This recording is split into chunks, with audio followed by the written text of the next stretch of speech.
Hello दोस्तों। आज हम देखने जा रहे हैं फॉक्स प्रो में किस तरह से प्रोग्रामिंग या कोडिंग किया जाता है। ये कोडिंग बहुत ही आसान होता है। आसान इन शब्दों में कि आप एक टेक्स्ट एडिट नोटपैड एडिट कर दीजिए, कुछ कोड लिख दीजिए और रन कर दीजिए, तो आपके स्क्रीन पे आप देखेंगे कि हमने फॉक्स प्रो डेटाबेस माउंट करके फॉक्स प्रो कमांड प्रॉम्प्ट आ गए हैं। अब हम एक प्रोग्राम व्यू करेंगे जिसमें हम कुछ सोसाइटी की फाइल है जिसमें एडिट करके हम कुछ इन्फॉर्मेशन चेंज करते हैं, कुछ डिलीट करते हैं और फिर सेव करते हैं। तो ये आपके स्क्रीन पे है एडिट फॉर्म, जिसमें आपको दिखाई देगा कि किस तरह से इसको डिजाइन किया गया है। इसकी कोडिंग आप अगर इस फॉर्म को देखेंगे तो ये हैंड रिटन कोडिंग है। तो बैक एंड में जो कोड हम लिखते हैं उसको एडिट करने के लिए ये कमांड दिया जाता है मॉडिकॉम प्रोग्राम फाइल नेम। तो प्रोग्राम आप देख सकते हैं आपके स्क्रीन पे। डू क्लियर एक सब प्रोग्राम है जो स्क्रीन क्लियर करने के लिए लिखा है। डू डेट यानी डेट ब्रिटिश डेट फॉर्मेट करने के लिए ताकि सेंचुरी ऑन हो जाए। फिर आप देखेंगे कि किस तरह से इस प्रोग्राम को किस तरह से लिखा गया है। स्टोर मेमोरी में उसके स्पेस को किस तरह से लिखा है। डेट फॉर्मेट किस तरह से लिखा जाता है। फिर कैरेक्टर फॉर्मेट किस तरह से लिखा जाता है। फिर ये देखिए store 02 field memory file memory में किस तरह से लिखा गया है। Store 02 so and so. तो इस जो वर्ड है उसमें वो जो वैल्यू दिया है वो वैल्यू स्टोर हो जाएगा। तो इस तरह से आपको डिक्लेयर करना पड़ता है कि क्या कैरेक्टर रहेगा, क्या न्यूमरिक रहेगा, क्या न्यूमरिक कैरेक्टरिस्टिक्स रहेगा। फिर आप देखेंगे कि do while answer is Y, answer should be always Y. तो ये एक डू वाइल का लूप में हमने प्रोग्राम लिखा है। इसमें लिखते हैं कि आप बिल नंबर दीजिए, तो बिल नंबर लेकर वो रीड करेगा और स्क्रीन को क्लियर करके वो देखेगा। अगर एस्केप करते हैं तो एग्जिट करेगा, अगर नहीं करते तो वो सिर्फ डेटाबेस में सर्च करेगा। तो सर्च करते वक्त वो अपने मेमोरी में हर फील्ड का वैल्यू स्टोर करेगा। मेमोरी वैल्यूज़ जो डेटाबेस का वैल्यू स्टोर करके आगे बढ़ता है और फिर आपके लिए सामने स्क्रीन पर वो वैल्यूज़ डिस्प्ले करता है ताकि आप उस वैल्यूज़ को एडिट करके सेव कर दीजिए या चेंज कर दीजिए। तो ये एडिट मॉडिफाई का फॉर्म हमने बनाया है। देखिए स्क्रीन पे हम वो जो वैल्यूज़ हर लाइन पे लिखते हैं वो किस तरह से हमने लिखा है। तो ये सेटअप कमांड्स आपके सामने दिखाई देगा और वो वैल्यूज़ अगर कोई चेंज करते हैं हम, तो वो पूछेगा whether this transaction is to be saved. देखिए 24 कॉमा 2 पे बताया है। अगर यस बोलते हैं तो वो डेटाबेस में सारे जो भी वैल्यूज़ रहेगी उसके साथ जो वैल्यू उसने मेमोरी पे रखा है वो अपडेट करेगा। और इस तरह से आगे जाके वो पूछेगा कि आपको कंटिन्यू करना है या नहीं, या स्किप करते हैं तो बाहर एग्जिट करके आ जाएगा। तो ये है program designing coding in Foxflow। तो Foxflow में हम जब भी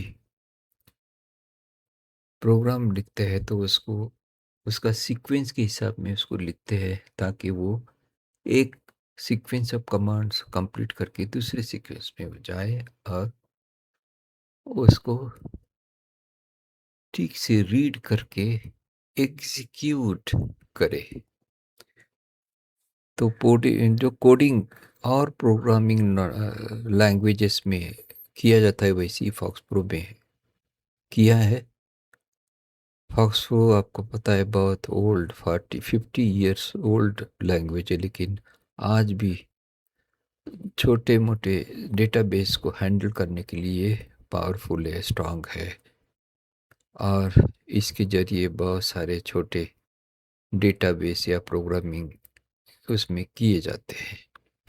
और ये ट्रेनिंग के लिए भी काफ़ी यूज़फुल होती है, क्योंकि इसी बेस पर आधारित बहुत सारे लैंग्वेजेस है, जिसमें चाहिए आप ओरेकल में की सिलेक्ट कमांड लो, वो फॉक्सप्रो में मिलेगी। तो फॉक्सप्रो ने वो डिस्कवर किया है select command, select field name so and so from so and so. तो ये कमांड आप फॉक्सप्रो में भी दे सकते हैं। तो it is beautiful language to learn and create a base for learning other advanced languages। तो लैंग्वेजेस सीखने के लिए जैसे कि हम केजी में ABCD से सीखते हैं, वैसी ही ABC जो रहती है वो फॉक्सप्रो है, उस ये अगर आप सीख लेते हैं या नॉलेज हासिल कर लेते हैं, तो आपको आगे एडवांस लैंग्वेजेस सीखने में मुश्किल नहीं होगी।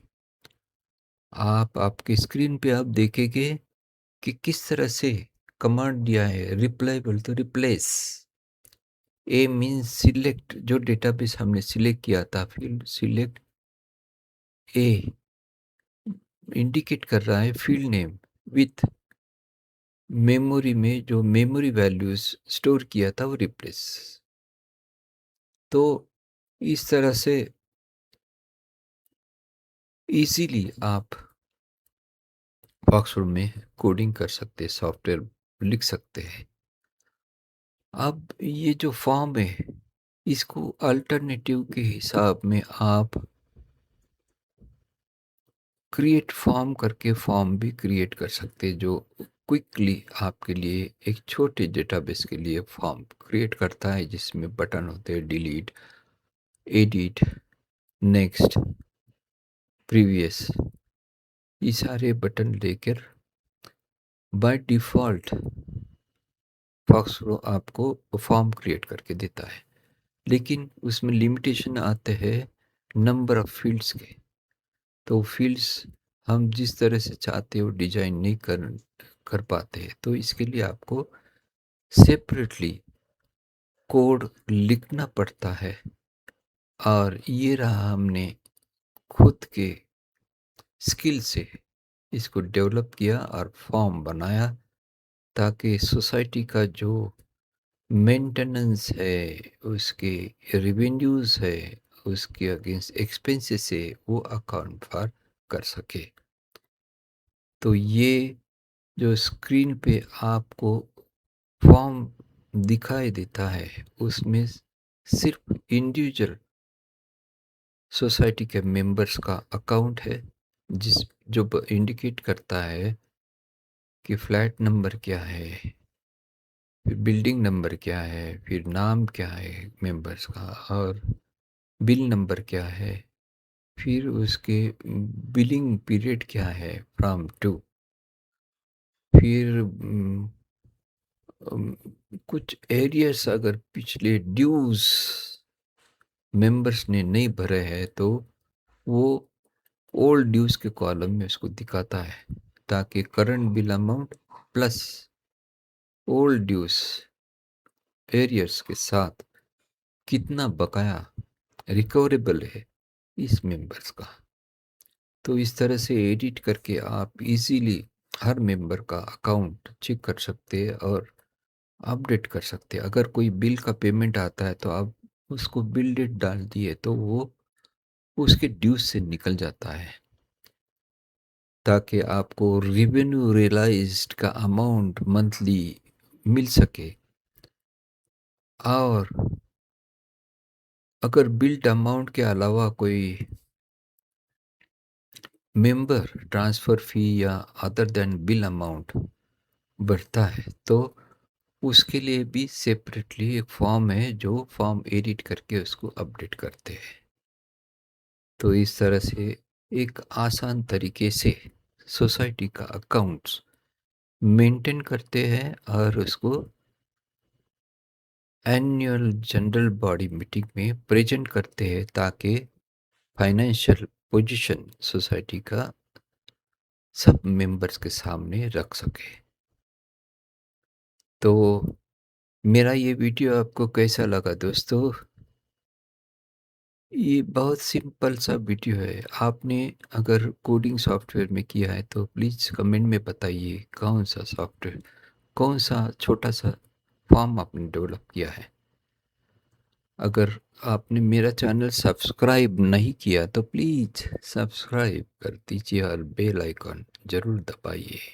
और हाँ, आपको अगर ये वीडियो पसंद आया तो शेयर कर दीजिए अपने फ्रेंड्स एंड रिलेटिव्स को, और लाइक बटन ज़रूर दबाइए। Thank you for watching my this video. Thank you.